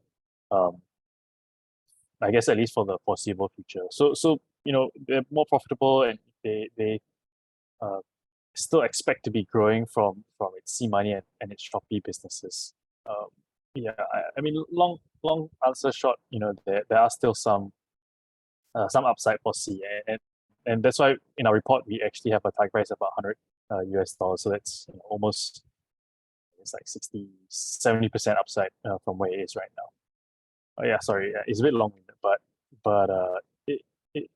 good news is they are profitable. Bad news is that revenue growth is slowing a little bit, but we do expect this to pick up, especially as some of its other businesses, kind of reach scale and start growing a little bit faster than what it has been. Yeah. Hope that helps. Thanks. Hand it back to the rest of my colleagues. Yeah, thanks, John. I think I'll take that one question on the banks. The question is, what are the headwinds for the local banks in the short to mid-term? I think Paul touched a bit on it just now earlier, but I think the main headwind, but also a tailwind for the banks, would be the high interest rate environment. So I mean, why would it be a tailwind? Firstly, because with high interest rates, they're able to charge higher, and as Paul also mentioned earlier, the majority of the local banks loans are actually in floating rate loans. So this means that they can sort of pass on the cost to the customers directly. So they're able to earn that margin from your, let's say, housing loan. It's usually SORA plus margin. So that's what they earn. So that's the tailwind. And we can see it in the last few quarters where the banks' interest margins have been skyrocketing. And however, so why would it be a headwind also? We can see in the last quarterly results, you can see that the banks have actually, their NIMs on their interest margins have sort of flattened or dipped slightly quarter on quarter. Year on year is still strong growth because the previous year was very low. So the first reason why this high interest rate environment would be a headwind for the banks is that their loans growth will start to dip because of the high interest rates. It's very expensive now to sort of borrow money from the banks. So we can see the loans growth has been slowing and flattening for the last few months. I think it's been about 3 to 4 months. You can see that for one of the first few times where loans growth is negative for Singapore at least. And the banks have also reported the same with almost, I think, flat or minimal like 1% loans growth for the first quarter. And they've also guided for similar low to single digit loans growth for the rest of the year. And the second reason why why the high interest rates would be a headwind is that the customers or their depositors have started to move money from their current accounts, savings accounts, or CASA for short, into different, just moving it out of their CASA into, it can be fixed deposits. So a lot of it has been moved to fixed deposits because of the high interest rate. So what is the significance of this? The CASA, it's actually the sort of the lowest cost of funds for the banks. These are for the local banks, it will be like the one account for UOB, the multiplier for DBS, and the 360 for OCBC.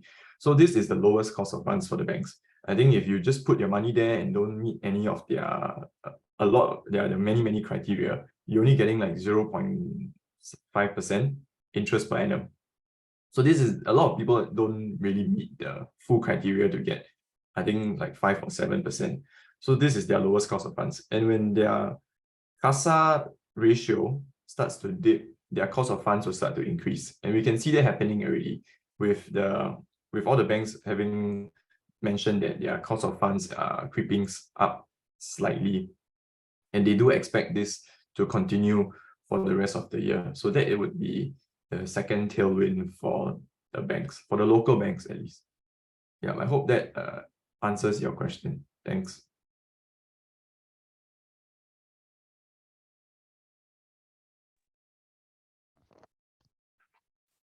Yeah, hi Darren. You say the property counter outlook remains weak. Does this extend to CLI as well? Yeah, so it will extend to CLI, but the good thing about CLI is that it has this fee income management. So from the fund under management, and this is like the recurring income, and it's kind of stable for them. So this is a good thing. And we expect the event-driven income to pick up as well in the second half. So all this will eventually add to the top and bottom line going forward. So this is how CLI differs.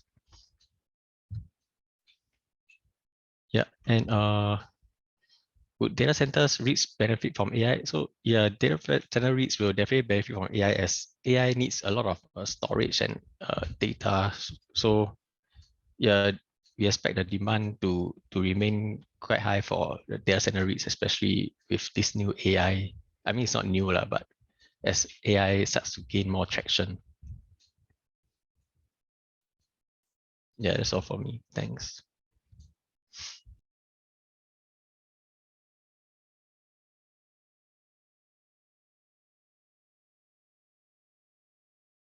Okay, I think I have one more question, just a follow-up question.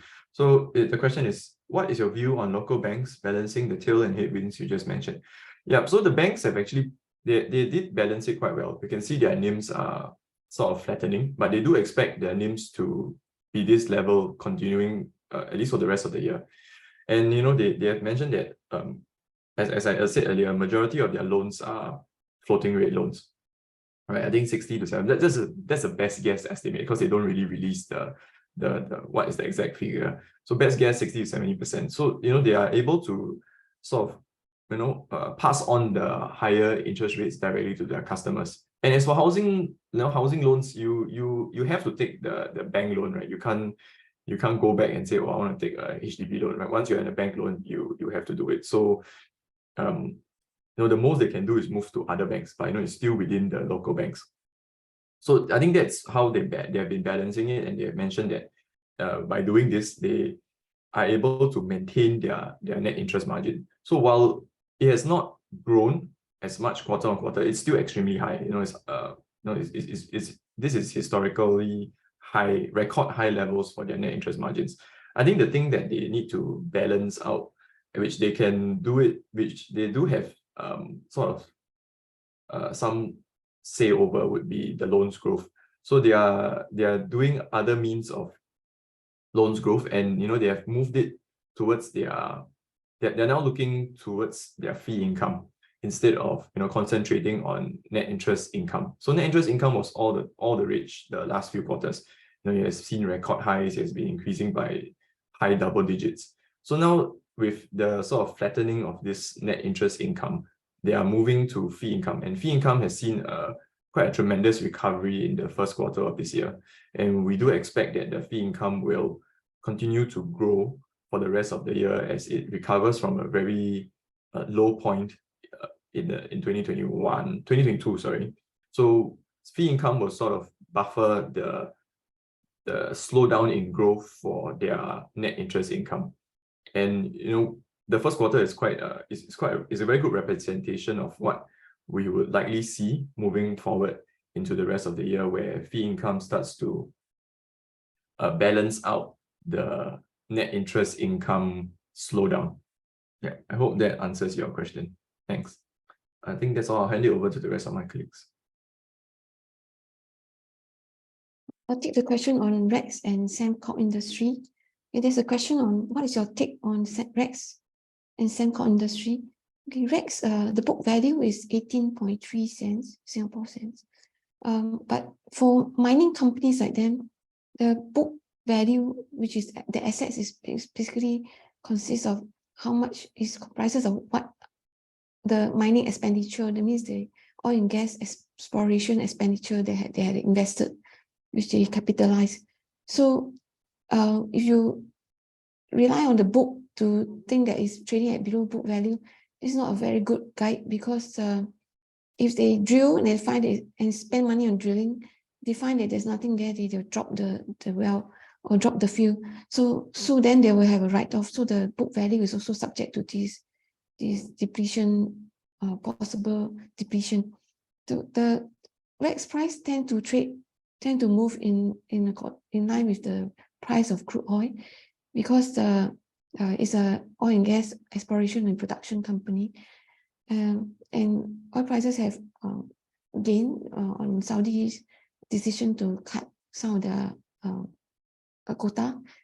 But if we think that if you want an exposure to oil, we might as well go straight directly into oil derivatives instead of buying a listed company in oil exploration, because you actually have to rely on the expertise of the management, and also you also have to bet that the fields will eventually become productive and start and able to extract whatever they think is under the ground, to get it out from the ground. So we are not excited about this sector. For Sembcorp industry, it's an energy play. In fact, 80% of the earnings will probably be derived from energy. But the price has run also because on the as I elaborated earlier, on the possibility of them selling the same waste at a very much higher valuation, above their book value. Book we estimate it was about $38 million, but the market is touting that they can sell for between $500 to $700 million to some private equity funds. The contribution from same waste is very insignificant. So we think the price could be too high. But then Keppel bought 800 Super August last year, for a valuation of 380 million Sing dollar. But Keppel also has some of the better, the two better sectors out of the six, the higher density sectors in with a lot of residential housing population. So we're still keeping our Sembcorp industry target price at $5.06. I can't comment on gold, except that I don't do any research on that, so I'm not a good person to answer that. I hope I answered your question. Thank you.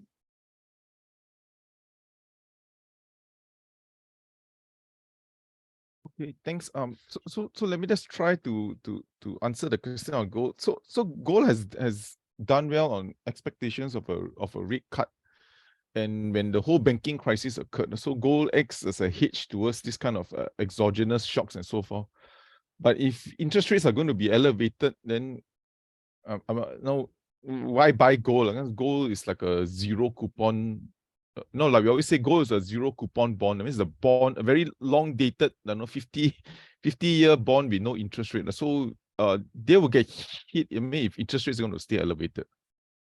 And they are more like whenever there's any major events happening, probably the best time, if I have to speculate, the best time to buy gold is maybe just before the Taiwan elections, which is 24th of January next year. Maybe you can buy in end December, because no matter what happens in the election, there's going to be a lot of jitterness. What happens to Taiwan? So maybe that's the best time to buy gold, because it's just a hedge towards these kind of events.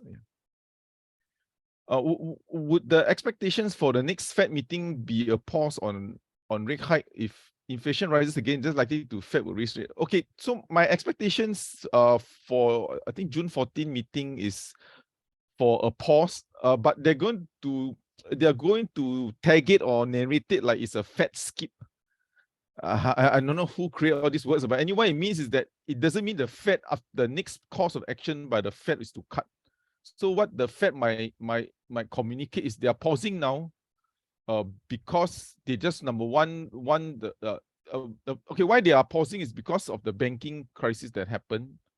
Because if they keep raising rates, then there'll be more and more outflows coming out, and more stress to the banking system. And number two, the Fed funds rate now 5 to 5.25 is really kind of met the Fed's forecast. If you look at their so-called summary of economic projections in March, it was about 5.1. So you more or less already hit the Fed's expectations of a terminal rate.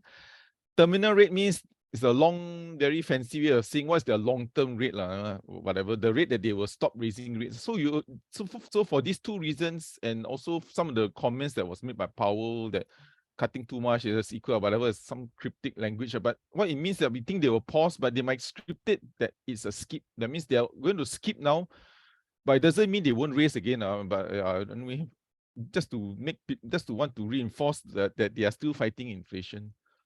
If inflation rises again after that, is it likely that the Fed would raise rates? I think if it rises very meaningfully, but we don't think it's going to rise. We think it will just come down, but it will be at a very gradual pace, because services continue to climb. Although the real-time data, like we showed last time, rental is all collapsing, but the rental CPI is still rising, because there's like almost like a 12-month lag. So but of course, if CPI does rise, it rebound again for whatever reason, then of course, definitely. Then there will be likely that might raise again, but we don't think it's likely, because things are still starting to come down. Okay, what's your view on KIT? Okay, KIT, maybe Peggy might help, because there are some stocks that you just think is just too complicated to understand. So KIT is one of them. But for Netlink, which we cover, I think Netlink is always a defensive name. When interest rates if you think interest rates have peaked and global growth is slowing down, things are coming to slow down,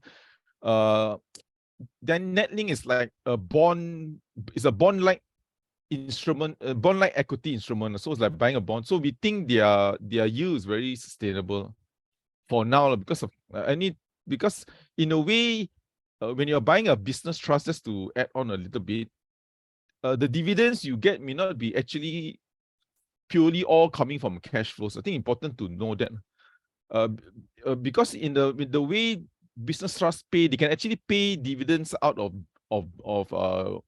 increased borrowings, which REITs cannot, because REITs you have to base it out of earnings. But for business trusts, they can increase dividends and pay it out, because it's purely out of cash flows that they generate. But having said that, we think Netlink is defendable. I think they don't really have to tap much on borrowings. Yeah. So Netlink will be, if you want to be ultra defensive, if you have to buy stocks, but then that will be the one. Yeah. Genting Singapore likely to grow. I think the results was pretty strong.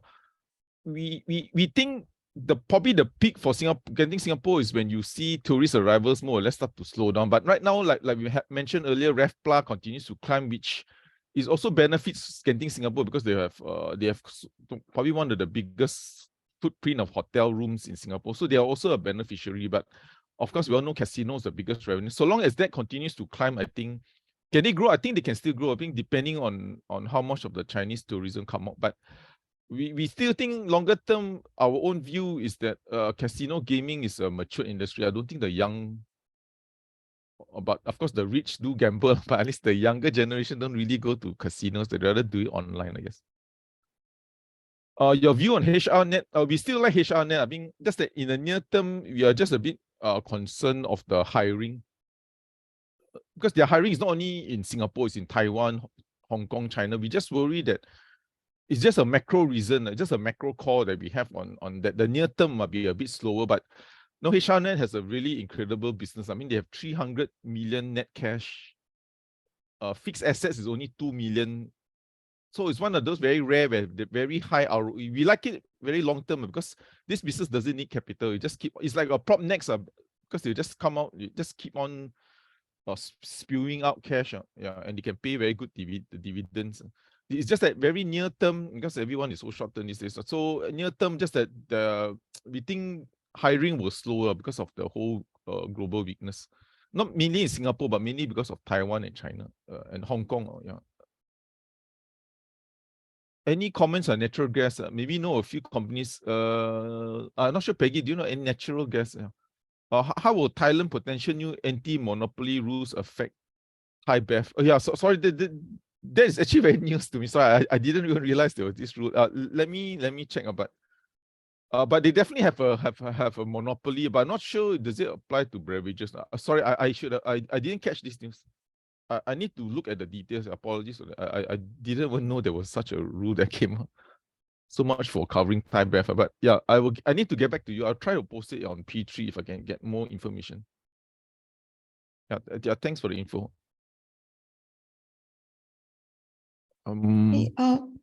Okay. What I talk about capital infrastructure. Okay, the thing about capital infrastructure to take note is that they have a 700 million Sing dollar sustainability linked loan at Keppel Merlimau Cogen, KMC for short. It's due for scheduled repayment. So their share of the repayment is 44 million a year, $44 million a year. So they had already warned that KMC might not be able to contribute to distributable income for FY23 onwards. So is that meaning to say that we might have to be prepared for a reduction in distribution. And the other thing is another of their investee company also had debt due about 483 million Sing dollars debt due in 2024. This is also needs to be refinanced. So it is out there in the market right now trying to raise funds to refinance these two debt.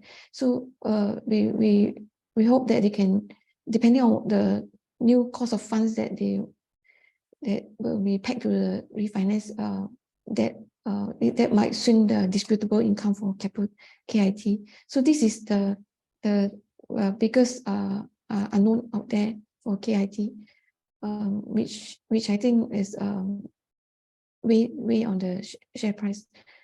But the business wise is very geared to very recessionary proof, inflation proof. 90% of their portfolio is either insulated against inflation or indexed to the CPI, or they are leaders in their own field, so enjoying stronger pricing power. And KIT is also looking to buy another asset from Keppel Corp, and that we don't know how much that would cost. There's also another add-on to the fundraising need. So maybe that's good to bear this in mind when you consider KIT's yield of 7%, which might not be able to hold out if they don't keep up with the distribution. Okay. Well, any comments on natural gas? All I can think of is the Singapore power generators like Keppel and Sembcorp Industries has relied on the source of power is mainly natural gas. at the moment.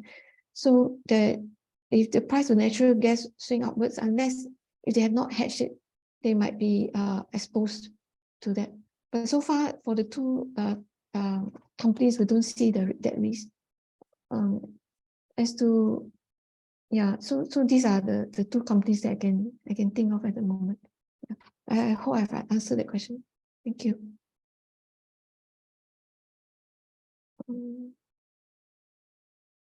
Okay, thanks. Yeah. So yeah, sorry, Peggy, you want to anything else? Sorry. No more from me. Thanks, Paul.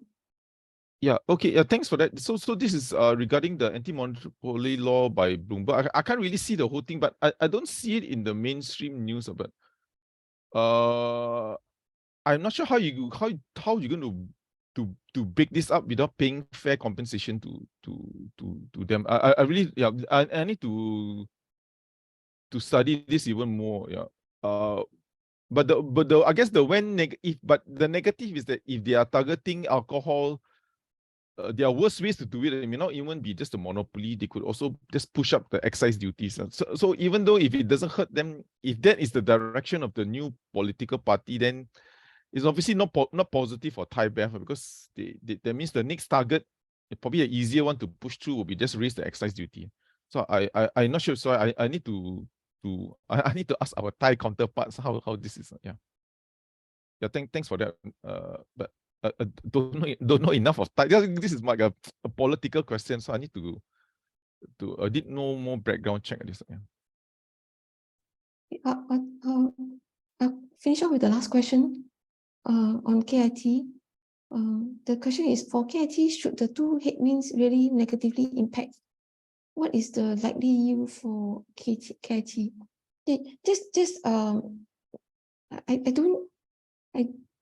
I'm not confident enough to give a forecast for KIT. Okay, just take a look at FY22 numbers.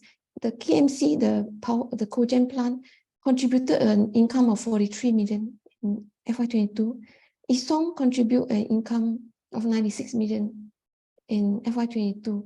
So Isong is like 43% of the total distributable income.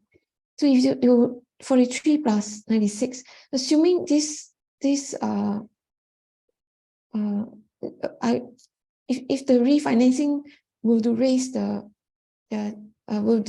their distributable income, this is it depends on how much you think the reduction will be. It will sorry, let me put it another way. Okay, the debt at Isong, if it's not refinanced, they will have to sorry, Isong has a debt of 105 million revolving credit facility. Then they also have another 483 million, which is due in 2024. So that is 588 million. So if you assume that the refinancing will cost them another 2 percentage point upside, that's 12 million of reduction in distribution. The same thing, you do the same for KMC. They need to refinance 700 million. So if they have they own 50%, and if there is a 2 percentage point change in the cost of funds, that's a 7 million. So you add the two, that so it's depending on what is the interest cost you take, it will reduce this distributable income correspondingly. I hope I have answered your question. Thank you. Okay, so let me just add on. The Thai law is that one way they're going to do it is to allow home brewers. Because right now there's a minimum size before you can sell home brewers. So for us, I think the impact on Thai Bev, I think will be very, very minimal, because you can't compete with scale with Thai Bev. I mean, if you're a home brewer, it's probably a very niche market. If they were to break, if they are going to break if they're going to impose anti-monopoly laws on Thai Bev's so-called spirits business, which is basically rum made out of sugarcane, I think this one will be the impact will be minimal for them. It's probably niche. Probably how are you going to compare with Thai best distribution but if this is the direction, like we said, that they want to impose more things, then there's a bit more worrying. But at the same time, as you know, most of these parties have announced that they want to stimulate the local economy, maybe through farm subsidies. So all this is also going to boost the incomes of Thai beverage customers, which is mainly farmers. Okay, yeah, hope that yeah. Okay, for those who, if you want a replay, just go to our PhillipCapital YouTube channel. There's a replay there. And if you have any questions, just post it here, but not too many. I cannot go. But if you have questions, please post it in our P3 community app. Yeah. We then like to thank everyone for your time and for your questions, and hope to see you next week, and hope everyone have a good week ahead. Thanks everybody. Yeah. Bye bye.